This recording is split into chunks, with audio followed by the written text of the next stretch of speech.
하나님께서는 모세에게 애굽에서 고통받는 내 백성을 구해야 되겠다. 그래 내가 가야 되겠다. 이렇게 불러주시는데요.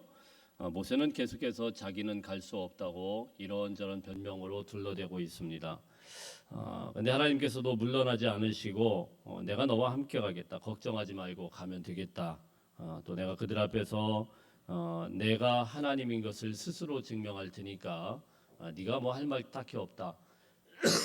자 이러면서 계속해서 모세를 격려를 하고요. 또 애굽 땅에서 나올 때 너희는 그냥 나오지 않을 것이고 애굽 땅에서 그 애굽 집마다 금과 은을 다 너희가 가지고 나오게 될 것이다.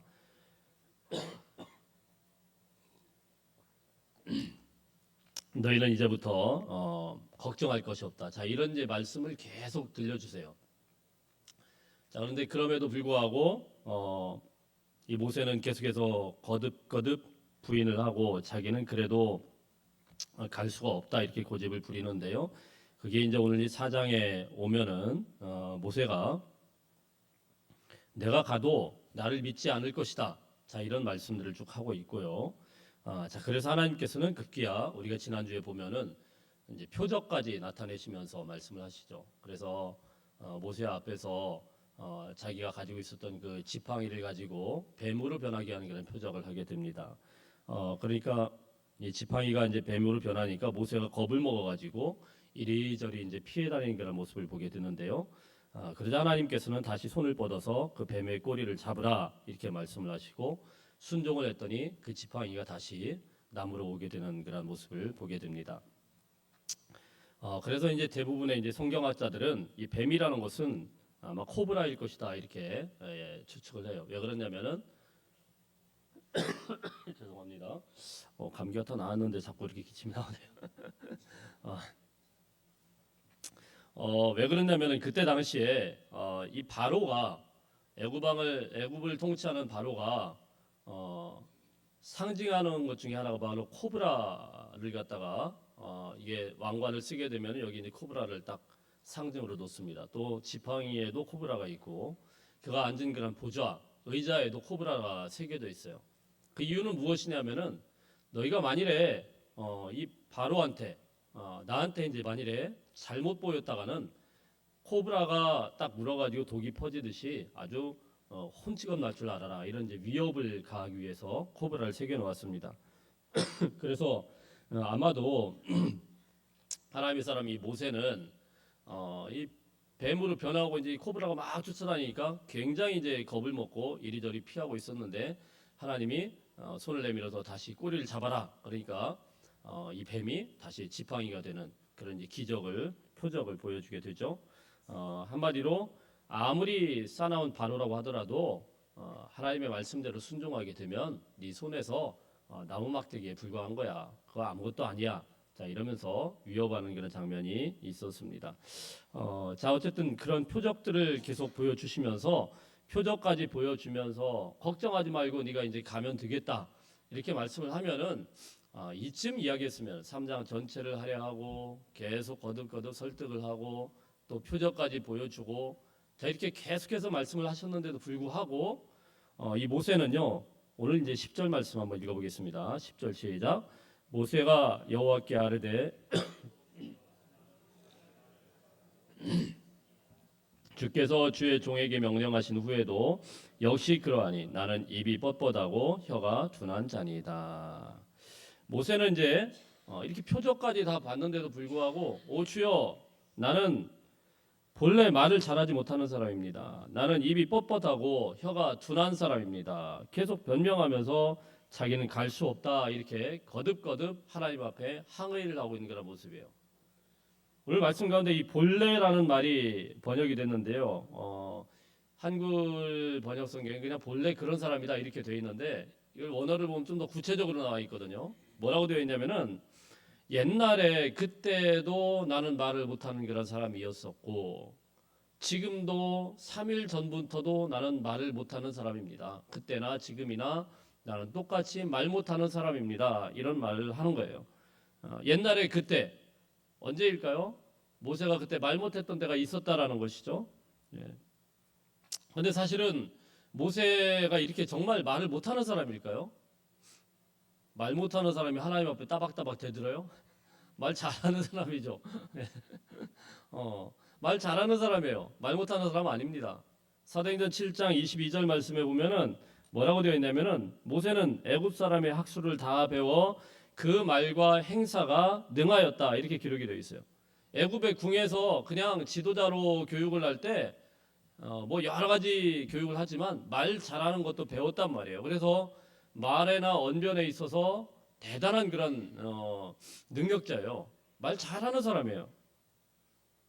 근데 왜 그는 지금 말 못하는 사람이라고? 나는 옛날에도 그때도 그랬고 또 지금 3일부터 하나님이 나를 불러주셨던 그때도 나는 말 못하는 사람입니다. 이렇게 이야기를 하면서 계속 자기는 그 앞에서 말 못하겠다 이렇게 두둔을 할까요? 제가 옛날에 어떤 성도님 집에 방문을 했는데 그 이유가 뭐냐면은 잘 나오시던 집사님이셨는데 한 3, 4주를 빠졌어요.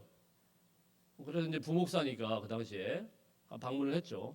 아니 왜 집사님 무슨 일 있으세요? 어디 아프신 것도 아닌데 왜 교회를 이렇게 빠지시냐고 그랬더니 쭈삣쭈삣 그러면서 나중에 이제 속마음을 말씀을 하시는데 사실은 제가 못 나가는 이유가 거기 마주치면 안 되는 사람이 하나 나오기 시작했다라는 거예요.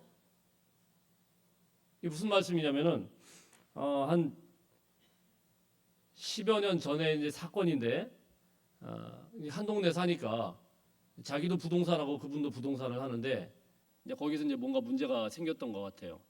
근데 그 사람이 얼마나 싸납게 구는지 자기 이제 교인이니까 부동산 하지만 교인이니까 너무 싸납게 굴어가지고 그냥 좀 손해 보더라도 그냥 손해 보고 그냥 그 마음을 접었어요. 근데 이제 마음에 상처는 많이 남았죠. 예. 알고 보니까 그분이 다른 게 권사님이더라 이거예요. 예. 근데 그분이 교회를 옮겨온 거예요. 저희 교회로. 그래서 자기는 10여 년 전에 그 사건이 있은 다음부터 그분을 피하기 위해서 집을 이사 갔대요. 이사 갔는데 또 이상하게 그분이 또 그 동네로 이사를 오는 바람에 또 저희 교회에 또 나오게 된 거예요. 교회에서 딱 마주치니까 이게 마음이 불편한 거죠. 그래도 안 그래도 꾸역꾸역 참으면서 한 10년 동안 잘 살아왔는데 마주칠 때마다 그 상처가 자꾸 떠오르고 또 어떻게 또 인사 안 할 수도 없고 할 수도 없고 자 이런 상황이 되니까 마음에 이제 이 상처 때문에 교회를 못 나오겠다라는 거예요. 참 안타깝죠. 여러 권면을 하면서 한참을 했는데 한참 동안 안 나오셨습니다. 정말 오랫동안 안 나오셨어요. 예, 나중에 이제 오긴 오셨는데 그래도 이게 쉽게 치유가 안 되는 걸 봤어요. 여러분 우리가 어떤 사람에게 우리가 그래도 좀 기대를 하고 믿었던 어떤 사람에게 크게 상처를 받게 되면은요 그 앞에서 다시 선다라는 것은 굉장히 두려움이고 쉽지 않은 그런 마음이에요. 아마도 이 모세의 마음속에 커다란 두려움이 하나 있었는데 그것은 애굽 왕 바로 앞에 서게 된다라는 것. 다시 이 애굽 왕 바로 앞에 서게 될 때 그의 마음속에 그래도 꾹꾹 눌러 40년 동안 누르고 있고 어떻게든 이겨보려고 했던 그 마음이 다시 되살아난단 말이죠. 히브리 사람들 그 자기의 동족들 앞에 서게 될 때 또 그 마음이 또 불끈 올라온단 말이죠. 왜 그가 지금 이 미디안 광야까지 오게 되었습니까? 40년 전에 그 사건을 보면은 그는 정말 그 지울 수만 있으면 지우고 싶은 그런 사건이에요.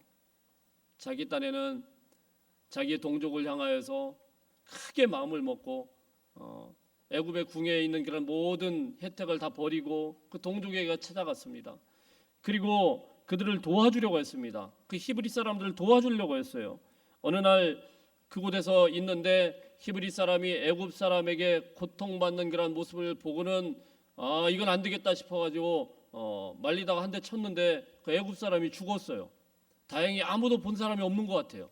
그래서 모래다가 곰곰이 묻어 놓았는데 그 다음날 또 궁금할 거 아니겠습니까? 모세가 그 앞에 갔더니 애굽 사람이 아니고 이번에는 이제 히브리 사람들끼리 둘이 싸우고 있는 거죠. 그래서 모세가 끼어들었습니다.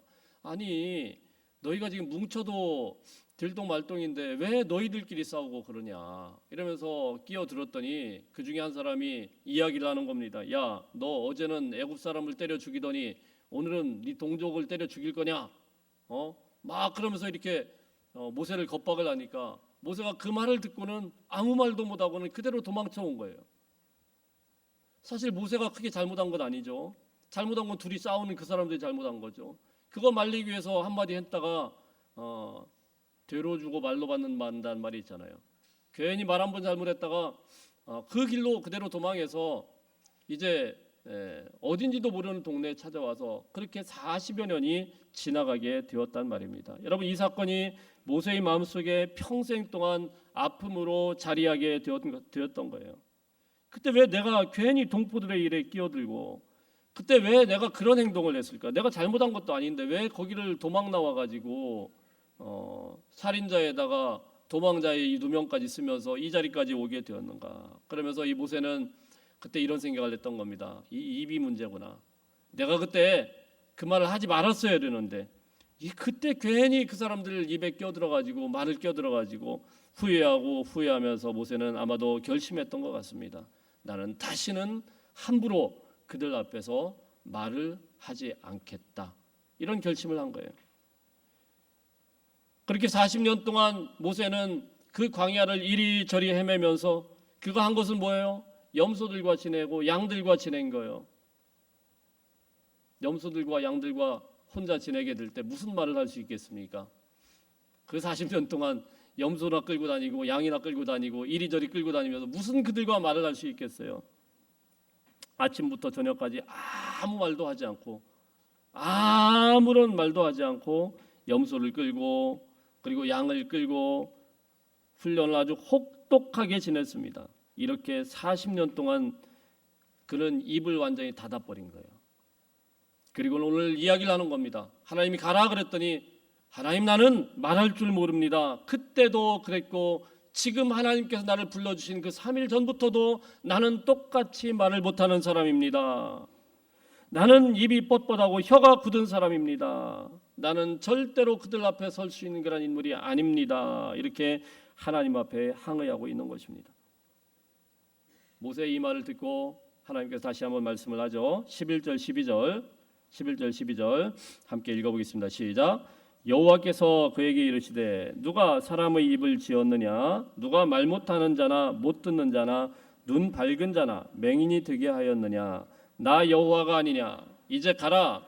내가 내 입과 함께 있어서 할 말을 가르치리라. 아멘.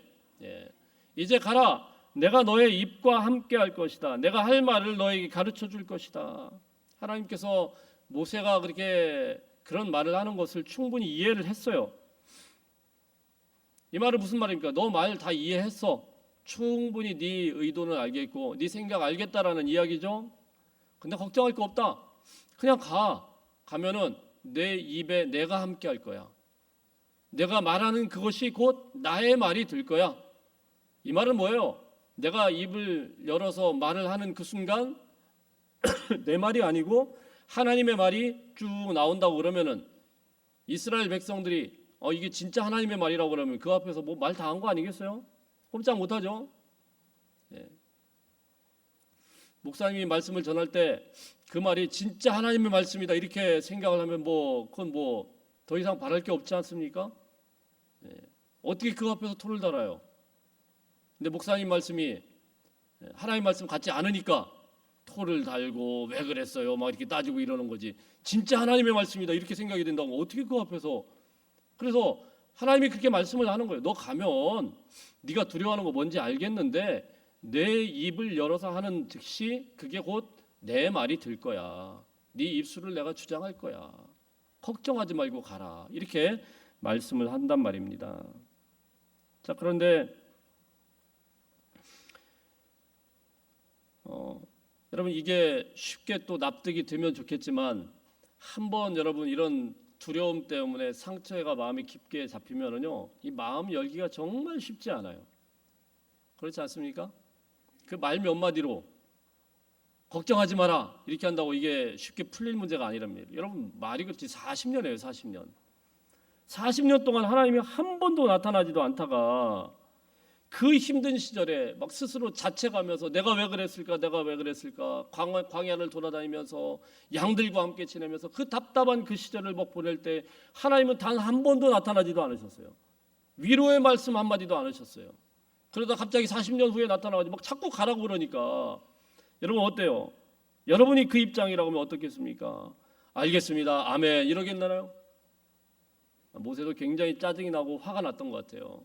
아니 왜 이제 나타나가지고 조금 더 전에 한 10년 전쯤이나 20년 전쯤만 좀 나타나셨어도, 내가 좀 힘이 좀 덜 빠질 때 그때 좀 나타났어도, 아니 왜 굳이 이 시간에 나타나가지고 40년 동안 그렇게 내가 광야에서 방황할 때 하나님 그걸 안 보셨을 리도 없는데 왜 그때는 내버려 두셨다가 위로의 말씀 한마디도 안 하시고 뭐 따뜻한 말 한마디도 안 던지시다 갑자기 나타나가지고 네가 가야 되겠다고 이렇게 말씀을 하니까 이게 얼마나 불합리하고 얼마나 황당한 말씀이에요.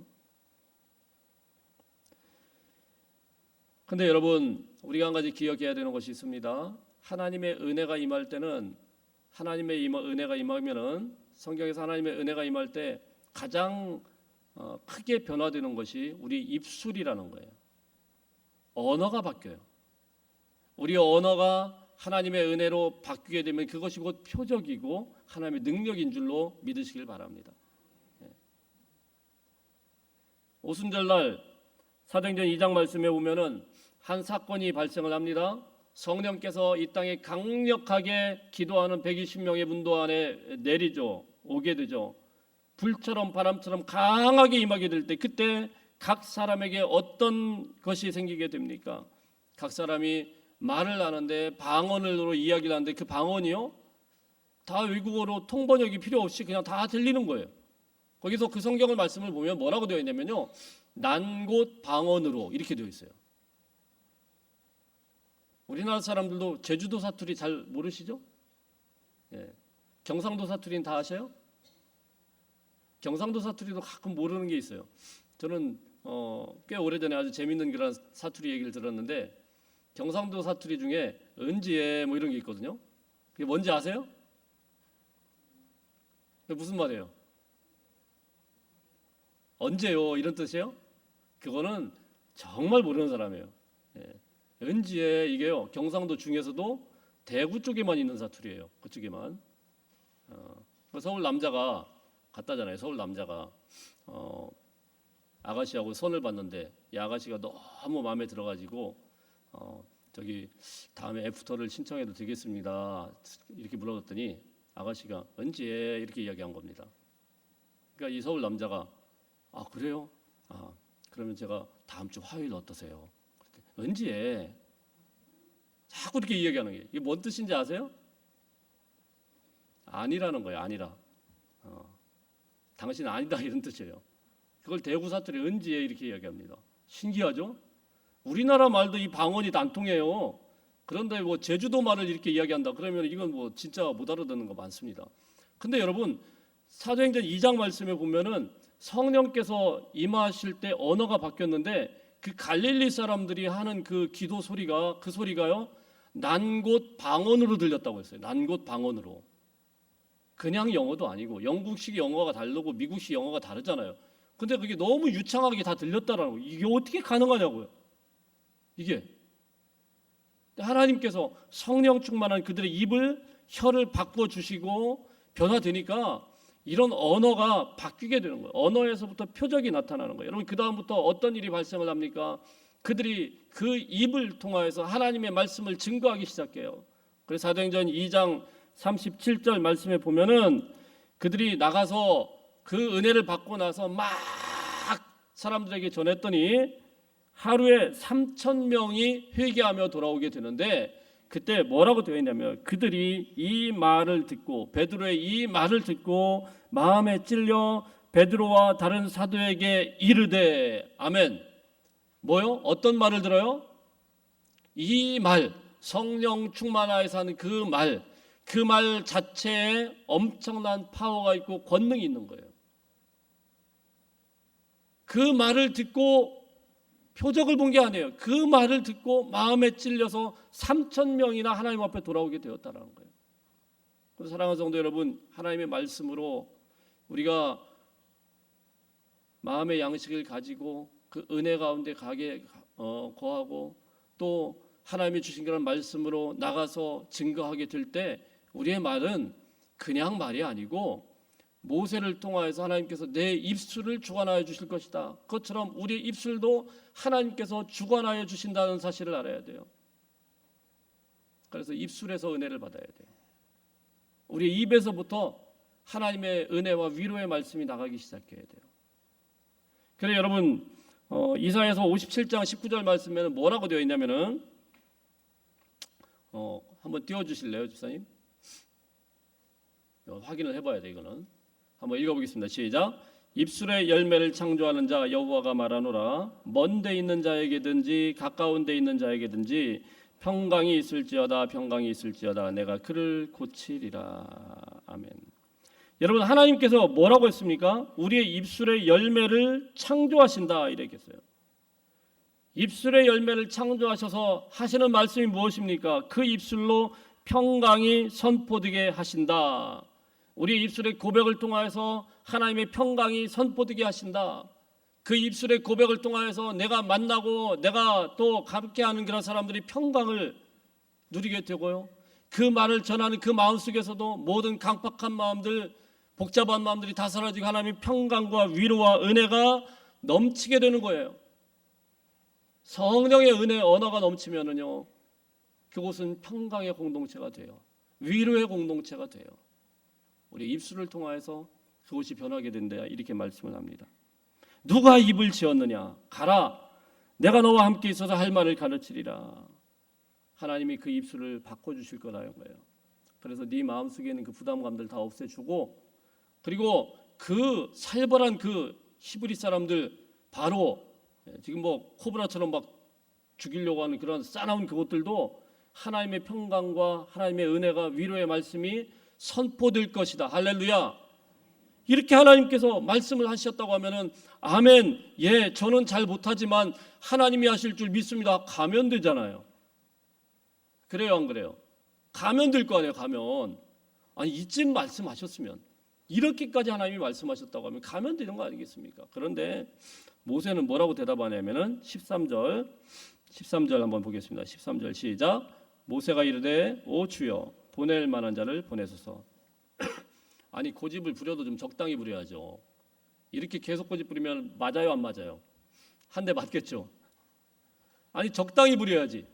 하나님이 그 정도까지 양보를 하시고 다 말씀을 하셨으면 그냥 좀 마음에 안 들어도 하나님이 함께 하시면 되겠구나 이렇게 하면 가면 되는 건데, 오 주여 보낼 만한 자를 보내소서. 보낼 만한 자를. 왜 자꾸 나를 가지고 자꾸 나를 흔듭니까? 끝까지 고집을 부려요. 하나님도 참는 게 한계가 있죠. 그래서 14절 말씀에 한번 보겠습니다. 14절 말씀 시작. 여호와께서 모세를 향하여 노하여 이르시되. 하나님이 막 화를 냈어요. 화내실 만도 하죠. 이쯤이면. 아니 3장 말씀부터 보면은 얼마나 모세를 설득을 했어요. 하나님이, 사람이 그런 것도 아니고 계속 대화를 해가면서 야 너 걱정하지 마라. 표적도 보여주시고 끝내는 야 네 입에 내가 함께 하겠다. 네가 말하는 것이 하나님의 말씀이 될 거다. 걱정하지 말고 가라. 그곳에 평화가 임할 것이다. 하나님께 다 처리할 것이다. 이렇게까지 말씀을 했는데도 계속 못 간다고 하고, 오 주여 보낼 만한 자를 보내소서. 막 이렇게 고집을 부리니까 하나님이 화를 내요. 간단하게 화냈다고 이렇게 되어 있는데, 제가 이제 말씀 준비하다 보면 이제 원어를 자꾸 보잖아요. 원어는 그 모양새가 나와 있어요. 불같이 화를 낸 거예요. 너무 화가 난 거예요, 하나님이. 여러분 보통 불같이 화가 나면 어때요? 뭐 하나 사단이 나야 끝나잖아요, 그죠? 여러분 불같이 화내본 적이 있습니까? 저는 잘 기억이 안 나가지고 그런 분들 가끔 좀 막 확 올라오는 분들. 그러면은 이제 그때는 그 사람은 부딪히면 안 돼요. 뭔가 하나는 끝장이 나야 돼요. 뭐가 하나 부서지든지 어디로 던져지든지 뭐 이래야 이제 끝나는 거죠. 하나님이 불같이 화가 났으면은 어떻게 해야 됩니까? 이놈의 자식이 어디 지금 하나님한테 말대꾸를 하는 거야 이러면 한 대 꿀밤을 줘박든지, 그죠? 예. 아니면은 뭐, 야, 너 지금 어디서 지금 가라면 가! 이렇게 고함을 치든지, 뭐 이래야 맞는 거 아니겠어요? 근데 오늘 말씀을 보면 좀 더 읽어보겠습니다. 14절 보면 여호와께서 모세를 향하여 노하여 이르시되 시작. 레위 사람 내 형 아론이 있지 아니하냐? 그가 말다라는 것을 내가 아노라. 그가 너를 만나러 나오나니 그가 너를 볼 때 그의 마음에 기쁨이 있을 것이라. 너무너무 애처로워요, 하나님의 모습이. 그렇죠? 불같이 화가 나셨는데 우와 화가 나가지고 폭발하는 게 아니고, 야, 레위 사람에 아론이 있지 않냐? 그가 말 잘하는 걸 내가 유심히 봤다. 그가 너한테 올 거야. 쩔쩔쩔쩔 매면서 이렇게 말씀을 하시는 거예요. 예. 저는요 이 말씀을 가만히 묵상하면서 이게 모세가 하나님 앞에 사실 좀 솔직하게 모든 감정을 다 드러냈기 때문에 받게 되는 하나님의 선물이고 축복일 수도 있겠다라는 생각을 했습니다. 그렇게 묵상이 됐어요. 무슨 말이냐면은 좀 더 쉽게 이야기를 하면은 이 감정이라는 게요 진짜 쉽게 안 해결됩니다. 아무리 하나님이 맞는 말씀을 해도, 아무리 그런 말씀을 해도 이게 한 번 틀어지면은요 정말 회복이 안 돼요. 그렇죠? 여러분 다 아시죠? 한 번 삐친 사람 다시 이렇게 돌이키는 게 얼마나 어려워요. 정말 어렵습니다. 제 아내는 옛날에 제가 한번 실수한 거 하나 가지고 평생 우려먹습니다. 자기 생일 때 꽃 한 번 안 줬다고 막 그걸 가지고 막 얼마나 그냥 잊어먹을 만하면 또 그 얘기하고 잊어먹을 만하면 또 그 얘기하고, 지금 20년 넘게도 살았는데도 계속 그 얘기만 해요. 한번 사람이 이렇게 틀어지면은요 그거 회복되는 거 너무 어려워요. 생각을 해보세요. 그 큰 상처를 받고 40년이 지났는데 그 말씀 몇 마디 한다고 하나님이 너무 맞는 말씀을 다 하시지만 그게 회복이 되냐고요? 안 되죠. 하나님이 그걸 아실까요? 모르실까요? 너무 잘 아세요. 그래서 모세가 그렇게까지 막판까지 가가지고 자기 감정 다 드러내면서 보낼 만한 사람을 보내서서 막 이렇게 이야기를 해도 하나님이 화는 나시지만, 그렇다고 하나님도 똑같이 분풀이 하실까요? 안 하실까요? 안 하신단 말이에요. 안 하신단 말이에요. 그러니까 하나님이세요. 이게 우리에게 얼마나 큰 위로가 되는지 몰라요. 이게 우리는 몰라도 제게 굉장한 위로가 됐어요. 그러시구나. 그런 하나님이시구나. 그런 하나님이시구나. 이게 무슨 말씀이냐면은 우리가 하나님 앞에는 감정의 밑바닥까지 다 드러내도 상관이 있다 없다? 상관이 없다라는 거예요. 전혀 상관이 없다라는 거예요. 제발 좀 보낼 만한 사람 좀 보내주십시오. 왜 그러십니까 하나님? 왜 나를 못 살게 굽니까? 요즘에 제 또래 친구들한테 제일 많이 듣는 이야기 중에 뭐냐면 그게 뭐냐면은 이 나이 먹고란 말이에요. 이 나이 먹고 내가 이 나이 먹고 그런 것까지 해야 되냐 막 이렇게 이야기를 합니다.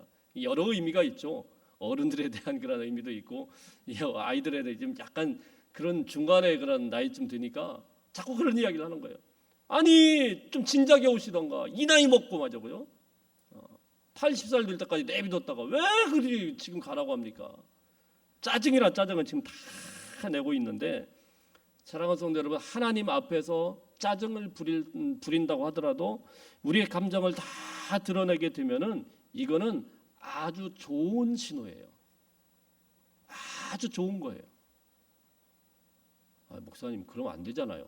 하나님 앞에서 그럴 때, 하나님 앞에서, 사람들 앞에서가 아니고. 만일에 모세가 더 이상 버티지 못하겠다고 생각을 하고, 제가 생각해 보니까 그런 것 같네요. 마음에는 안 풀렸어요. 마음에는 전혀 안 풀렸는데 그런 것 같네요. 하나님 말씀이 맞네요. 그래 하나님께서 그냥 저에게 입술을 주장해 주신다고 하니까 제가 갈게요. 자, 이러고 갔으면 사역에 힘이 날까요? 안 날까요? 하기는 하는데 억지로 하는 거예요. 물론 그것도 은혜는 되죠. 그리고 또 결정적으로 그렇게 말을 하고 그냥 순종하고 갔다고 하면은 여기에 아론은 더 이상 등장하지 않았을 거예요. 하나님께서 누구를 보낸다고요? 내 형 말 잘하는 아론을 너 도와주러 보내겠다 이렇게 말씀을 하셔요. 그건 왜요? 짜증을 냈으니까. 나 도무지 말 못하겠습니다. 아니 그렇게 입술까지 주장하게 주겠다고 말을 했는데도 나는 못하겠습니다. 나는 못하겠습니다. 진짜 죽었다 깨어나도 못하겠습니다. 이렇게 이야기를 하니까 그래 알았어. 할 수 없지. 내가 다른 대책이 있어. 하나님은 대책이 있어요. 대책이 없지 않아요. 모세가 못한다고 모세를 갖다가 무조건 몰아붙이고 너 혼자 다 해야 돼 이런 식으로 안 해요. 하나님의 일은 같이 협력해서 하는 거예요. 다 대책을 갖고 계세요. 이미 아론을 준비하셨어요. 그래서 그 아론을 보낼 타이밍을 보고 있다. 아 그럼 아론이 같이 그 일들을 감당하면 되겠다. 이게 하나님의 방식이에요. 하나님은 우리가 얼마나 연약한지를 아시고 계시고 우리가 얼마나 모자란지를 알고 계시고 우리가 얼마나 다른 사람들의 도움 없이는 살 수 없는 무기력한 존재이라는 것을 너무너무 잘 아신단 말입니다. 그래서 하나님의 일은 혼자 독불장군처럼 하는 게 아니에요. 하나님의 교회는 더더군다나 마찬가지입니다. 목사 혼자 독불장군처럼 막 다 하는 게 아니에요.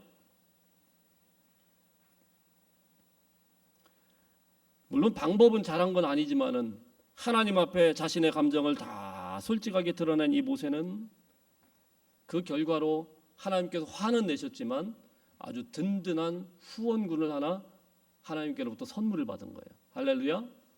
예. 내 형 아론이 있지 않느냐? 내가 그를 붙여주겠다. 이 아론이 얼마나 모세 인생에서 든든한 후원군이 되냐면요. 물론 하나님 말씀대로 가서 말 못하는 거 다 이야기하고 해주죠. 그것만 했나요? 아닙니다. 아론은 그 후부터 그림자처럼 모세와 함께했어요. 모든 시간을 모세와 함께하면서 모세가 정말 하나님의 일을 마음껏 할 수 있도록 출애굽기 17장 말씀에 보면 전쟁을 할 때 모세의 손이 올라가면은 전쟁을 이기고 내려오면은 전쟁을 지게 되는데 이게 사람이 어떻게 하루 종일 이렇게 손 들고 있냐고요. 너무 힘들죠. 그때 아론이 한쪽 손이 되져요. 할렐루야. 아론이 그런 인생이 됐어요. 그것뿐입니까? 아론이 어떤 사람이에요? 이 이후로 모세와 함께 하는데 하나님께로부터 받은 그런 명령대로 대제사장의 직분을 감당을 하면서 이스라엘 나라의 모든 그 속죄 제사를 이 제물들을 다 감당하면서 그 모든 일들을 아론이 감당하게 된 거예요. 그리고 이스라엘 위해서 같이 중보기도 하고 같이 모세와 함께 하나님의 음성을 듣고 사랑하는 성도 여러분, 물론 이 모세가 성질을 내고 막 그 마음의 감정을 다 드러내긴 했지만 하나님께서 응답하시고 그를 수습해 나가는 것이 너무나도 놀랍고 은혜스러운 거 아니겠습니까? 그래서 여러분 출애굽 사건들을 보면서 우리가 가만 보면은 출애굽 사건은 모세가 혼자 한 것 같지만 그렇지 않아요. 얼마나 많은 조력자들을 하나님께서 붙여주셨는지 몰라요. 아론도 있죠, 여호수아도 있죠, 미리암도 있죠, 또 그의 장인 이드로라는 사람도 있죠, 삼촌 훌도 있죠. 이런 사람들이 다 도와서 그래서 출애굽 사건이 정말 은혜스럽게 이루어지게 된 겁니다. 사랑하는 성도 여러분, 그러니까요 저는 이 말씀을 묵상하면서 이런 생각을 나누고 싶어요. 여러분 우리가 하나님 앞에서 어떤 상태이든지 간에 마음에 조금이라도 후회스러운 것을 남겨놓으면 안 돼요. 짜증을 내더라도 하나님 앞에는 다 쏟아내야 돼요. 그래야 하나님의 온전한 회복이 일어나고 하나님의 도우심도 받게 되는 거예요. 근데 어떤 사람들이 거꾸로 합니다. 거꾸로. 하나님 앞에서는 괜찮은 척해요.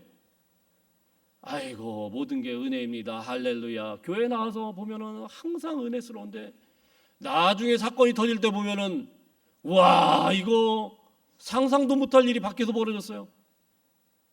온갖 사람들 다 붙들고 짜증이란 짜증은 다 내고 사람들 붙들어 놓고 막 쌈박질 해대고 화딱지 내고 막 감정을 있는 대로 다 드러내버리고 그럼 돼요 안 돼요?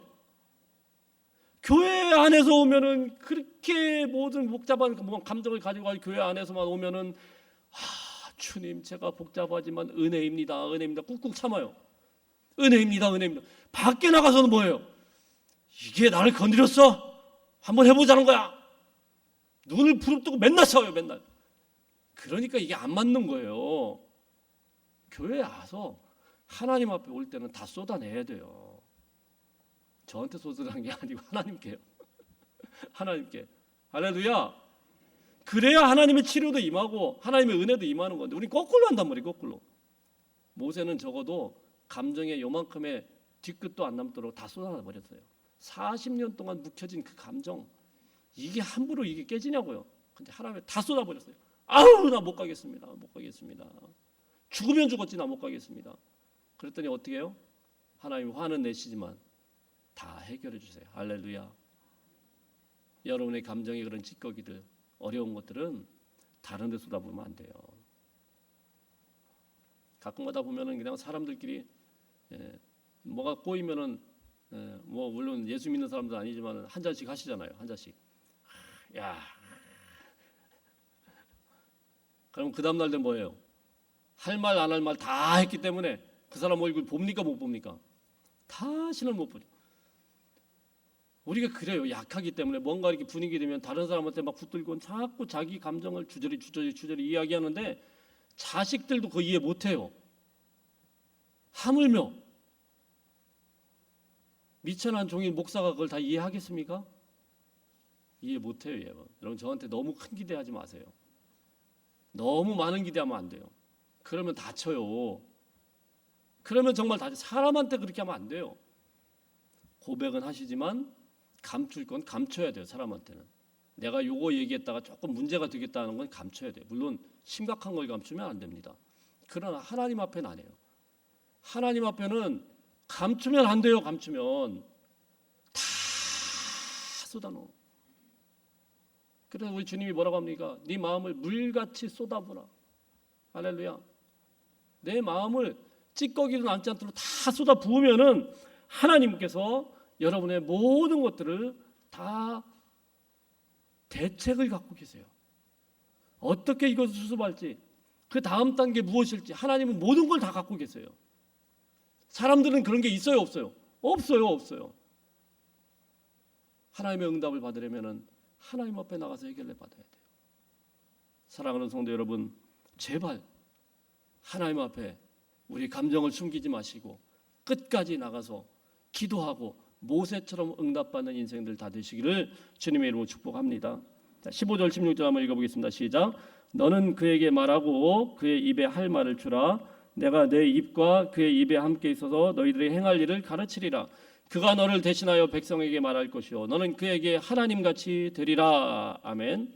그가 너를 대신하여 뭐해요? 백성에게 말할 것이다. 네가 말 잘못하는 거는 누가 해준다는 거야? 아론이 할 거다. 하나님이 딱 사역을 구분해 버려요. 이제 너 잘못하는 거 알았으니까 그거는 아론에게 시킬게. 너는 뭐예요? 너는 17절 한번 읽어보겠습니다. 17절 시작. 너는 이 지팡이를 손에 잡고 이것으로 이적을 행할지니라. 할렐루야. 하나님이 사역을 다 구분해 버렸어요. 네가 못하는 거는 다른 사람한테 시키면 돼. 아론이 하면 돼. 걱정하지 마. 너는 네 할 일만 하면 돼. 여러분 다 모세이겠습니까? 다 아론이겠어요?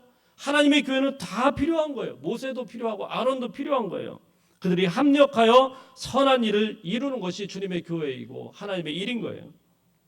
여러분 한 사람 한 사람이 하나님의 일꾼이고 하나님의 입이 되어야 되고 하나님의 손과 발이 되어야 될 줄로 믿습니다. 그러면 여러분 주님의 교회가 목사 혼자만 의로우면 안 돼요. 목사 혼자만 다 모든 것들을 하려고 하면 안 돼요. 목사 혼자만 거룩하면 안 돼요. 물론 거룩해야 되죠. 혼자만 그러면 안 된단 말이에요. 혼자만. 하나님의 일은 같이 하는 거예요. 협력하는 거예요. 그 모든 짐을 한 사람에게만 책임지는 것이 아니고 같이 공동으로 분담하고 공동으로 함께 짐을 져줘야 되는 겁니다. 여러분 제가 만일에 모세라고 하면은 여러분은 누굽니까? 아론이 되어 주셔야 돼요. 아론이. 모세를 대변하기 위해서 하나님께서 그의 형 말 잘하는 아론을 보냈듯이 저는 그렇게 믿습니다. 주문진 제일교회는 목사인 저의 곁에 여러분이 하나님이 보내주신 아론이다. 대변하고 또 그러한 일들을 또 같이 수습하고 같이 보조하고 팔이 내려올 때 힘들 때 같이 들어주고 저는 그렇게 믿습니다. 여러분. 왜 그렇습니까? 목사도 사람이기 때문에 모세도 사람이기 때문에 성질 부리고 넘어지고 목사도 사람이기 때문에 늘 힘이 넘칠 수 없어요. 보세요. 감기 하나가 이렇게 콜락콜락하고 오랫동안 하는 거 보세요. 새파란 사람이. 제가 이번에 크게 깨달았어요. 아, 여름 감기도 세구나. 늘 힘이 넘칠 수 없어요. 때로는 좌절하고 넘어지고 고집 부리고. 예. 그때 여러분이 무엇이 되어야 되겠습니까? 정말 은혜로운 교회라는 건 여러분이 모세의 형과 형 아론처럼 형님과 누님들이 되어주셔야 돼요. 예. 그래서 목사님 혼자 하면 다 되죠. 알아서 하세요. 이러면 안 됩니다. 같이 주님의 교회를 만들어 가야 돼요. 아, 이제는 저는 아무것도 안 해도 돼요. 이러시면 안 돼요.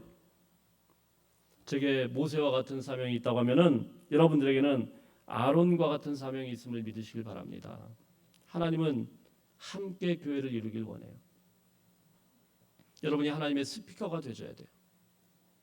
목사만 하나님의 말씀을 전하는 게 아니고 여러분의 삶의 자리에서 하나님의 스피커로서 이스라엘 백성들에게 아론이 모세를 대신해서 대변해서 말했듯이 나가서 여러분의 삶의 구석구석에서 하나님의 스피커로서 하나님의 대변자로서 하나님의 말씀을 대변할 수 있는, 전할 수 있는 저와 여러분의 인생들, 하나님 앞에 쓰임받는 인생들 되시기를 주님의 이름으로 축복합니다. 우리 기도하겠습니다. 말씀 붙들고